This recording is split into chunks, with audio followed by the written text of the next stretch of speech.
Welcome or welcome back to my channel. It's Raisa Anjum and আজকে আমরা যাচ্ছি অনেকদিন পর বাইরে। অ্যান্ড প্রতিবার যখন ব্রাউন ফ্যামিলিতে বাইরে যাওয়া হয় আর পিছিয়ে ব্যাকগ্রাউন্ডে ঝগড়া চলে অ্যান্ড এখানেও চলছে। সো আমি এক সেকেন্ডের মেয়েকে এসে ব্লগ করছি। সো আমরা এখন বাইরে যাচ্ছি। এখন টাইম হলো 5টার সময় বের হওয়ার কথা ছিল, 5টা 7 বাজে, আর এখন আমরা বের হব। সো আজকের ব্লগটা স্টার্ট করি।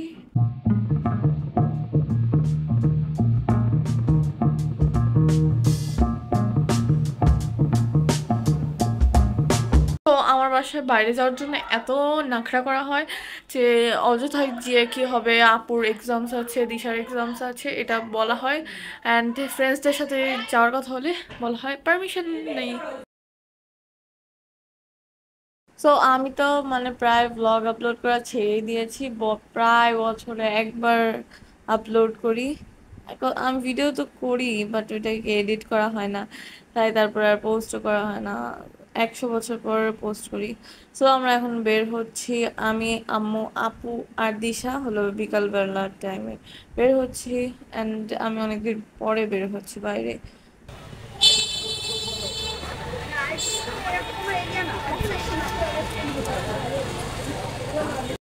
সো আমরা এখন এসেছি থানা রোডে। এই বিকালের টাইমে ফ্রেন্ডসদের সাথে বের হলে বেশি মজা হতো, বাট কে मैं করবো, আমার পারমিশন নিতে যত কষ্ট, তার থেকে ভালো আমি আম্মু, আপু, দিশার সাথেই বের হই। আর আমরা এখন এসেছি শিলনরা। আর যেটা আপু সাজেস্ট করেছে, আপু ফেসবুকে পুরো দিন দেখে ফুড ব্যাংক। আপুর এখন কাজ নেই, সো আপু দেখে রাখে যে কোথায় গেলে ভালো, আর এই জায়গাটা পিকচার্স ভালো আসবে। জায়গাটা অনেক স্পেশিয়াস না, বাট ওয়াইব ভালো, তাই বিকালবেলা হ্যাং আউটের জন্য প্লেসটা ভালোই। বাট একটা প্রবলেম হচ্ছে রাশ বেশি, আর এর জন্য ওয়েট করতে হয় বেশিক্ষণ না, বাট মোটামুটি আমাদের 5-6 মিনিট ওয়েট করতে হয়েছে। সো ইয়া, তারপর আমরা ফুড অর্ডার করে দেই। আর আমি, দিশা লেম জোকস মারতেছিল, তারপর আমি এটা শুনে হাসছিলাম। অ্যান্ড আমার কত গার্ডস যে আমি আজকে হেয়ার স্ট্রেট না করেই খোলা চুলে বের হয়ে গেছি। অ্যান্ড আমার যতটুকু হালকা ব্রেডস করছি যে এটা খুলে যাচ্ছে, অ্যান্ড যদি এটা খুলে যায় তাহলে খাতাম। তাই আমি ঠিক করার চেষ্টা করছি, বাট ঠিক হবে না। সো একটু পরে আমাদের ফুড সার্ভ করা হয়। আমরা অর্ডার করেছিলাম ফুচকা অ্যান্ড চটপটি। চটপটিটা নর্মালি ছিল, বাট ফুচকা অনেক ভালো ছিল। আমরা যেদিন গেছিলাম অ্যাটলিস্ট তখন ভালো ছিল।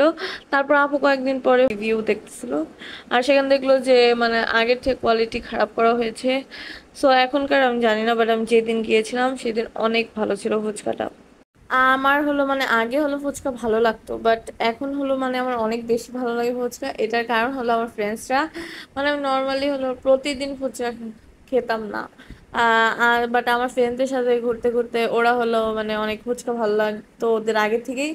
সো আমরা আগে স্কুলে টিফিন টাইমে অ্যান্ড এখন কলেজের ছুটির পর প্রতিদিনই ফুচকা খাই। এটার জন্য আমার এখন অনেক ভালো লাগে। অ্যান্ড আমাদের স্কুলের ফুচকা অনেক ভালো, আর এখানকার ফুচকা অনেক ভালো। সো আমি তো খুশি খুশি আমার ফুচকা এনজয় করছিলাম, বাট আপু আর আম্মু বলছিল যে একটু চটপটিও ট্রাই করে দেখতে। আমি কখন সব বাইরে গেলে সবসময় সবাই চটপটি খেলেও আমি সবসময় ফুচকা খেতাম। সো আজকে আপু আর আম্মু বলতেছে যে খেয়ে দেখতে, আমি কখনোই খাই না, এমন আমি খাইনি যে না খেয়ে বলতেছি টেস্ট ভালো না, বাট ফুচকা বেশি মজা চটপটি থেকে। সো আমরা চটপটি খেলাম, আর এখানকার চটপটি অন্য জায়গা থেকে ভালোই মনে হলো। অ্যান্ড এখানে আপু আর আম্মু আমাকে চটপটি মিক্স করে দিচ্ছে অ্যান্ড আর ফুচকা আর চটপটি যে ভালো ছিল এটা আমি আম্মু আর আপুর রিভিউ থেকে বলতেছি, কারণ আমি ঠিক মতো বলতে পারি না যে এটা কি প্রবলেম হয়েছিল বা কি ভালো। এর জন্য আমি কিছু বলতে চাই না। যদি আম্মু বলে এটা ভালো তাহলে আসলে ভালো এটা, আর যদি না বলে তাহলে আসলে খারাপ। এর জন্য আমি আম্মু যেটা বলে ওই রিভিউটা বলি সবসময়। তারপর আমি আপুর কিছু পিকচার্স ক্লিক করে দিই, আপু আর দিশার কিছু পিকচার্স ক্লিক করে দিই, আর আমারও ওদের দিয়ে করে নেই পিকচার্স ক্লিক। তারপর আর কি কিছুক্ষণ বসি, দেন খাওয়া শেষেছিলাম বের হয়ে যাই। বাট বাট অ্যান্ড আমার এটা আলাদা কথা, আমি এখন বলছি কেন জানি আমার স্লিপ স্কেডিউলটা এতটাই আজব হয়ে গেছে, মানে এতদিন আমাদের 5 মান্থ ধরে অফ ছিল, আর এখন হলো কলেজ স্টার্ট হয়েছে, অ্যান্ড তাই আমি ঘুমাইও লেটে আর উঠিও আগে। সো ক্যা হয়ে গেছে, অ্যান্ড আমি এখন আগে ঘুমাতে পারি না, যে আমি আগে ঘুমিয়ে যাব আর তারপর সকালে উঠে যাব। আমি উঠতে তো হয় সকালেই, বাট আমি ঘুমাই অনেক লেটেই, আর এটার জন্য আমার পুরো দিনই মাথা ব্যথা করে, আর এখনো করছিল হালকা, এর জন্য আমি এটা বললাম। অ্যান্ড এখন আমরা বের হচ্ছি, আর আমরা এখন দিশাকে বাই বলছি, কারণ আমরা দিশাকে এখন রেখে চলে যাব। আর আমরা তিনজন চলে যাবো, আর দিশা হলো একা আসবে। Just kidding. আমি এটা বললাম কারণ দিশা হলো জীবনে এখান থেকে বাসায় ফিরতে পারবে না, এই জন্য আমি বললাম। আমি আমি নিজেও পারতাম না, আমি কয়েকদিন ধরে শিখেছি যে আমি বাসার রাস্তা চিনার ট্রাই করছি, মানে পারি এখন আসলে। তো আমরা তো এর জন্যই বেরিয়েছিলাম এখানে আসার জন্য, তাছাড়া আমাদের কোনো কাজ ছিল না। তাই আমরা এখন একটু উইন্ডো শপিং করব আপুর জন্য। আপু সবসময় সারা জীবনই যেখানেই দেখে মানে উইন্ডো শপিং করে রে, মানে আসলে এরকম যে আপু উইন্ডো শপিং করো কি নেই, বাট আমি জীবনে এরকম করি না, আমি কিছু স্পেসিফিকলি কিনতে চাইলেই শপিং করতে চাই। সো উইন্ডো শপিং এ কিছু পছন্দ না হওয়ার কারণে আমরা এখন হাঁটতে হাঁটতে চলে যাচ্ছি হলো মিঠাই, কারণ এখানে কি সবকিছুই পছন্দ হবে, কারণ খাবার আমাদের পছন্দই। সো এখন আমরা আর বসবো না মিঠাইয়ে, কারণ সন্ধ্যা হয়ে গেছে, বাসায় চলে যাই এখন। সো আপু বলছিল হলো আমরা কিছু নিউ ট্রাই করে দেখি, নিউ।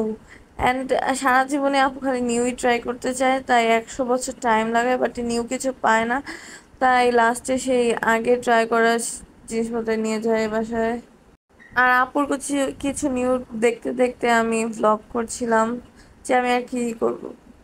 তারপর এখান থেকে গিয়ে আমাদের একটা স্টোরে যাওয়ার কথা ছিল, যেখান থেকে আমার হলো স্টেশনারি কিছু মানে পেন্সিল ব্যাগ ট্যাগ, তারপরে ফ্যান্সি কলম টলম এগুলো কেনার কথা ছিল, বাট আমরা যাওয়ার রাস্তায় দেখি যে শপটা অফ, তাই আমরা সোজা বাসায় চলে যাই। বাই বাই গাইস, খাওয়া। তো আজকের ব্লগটা এই পর্যন্ত, ভিডিওটা ভালো লাগলে লাইক কমেন্ট, বাই বাই।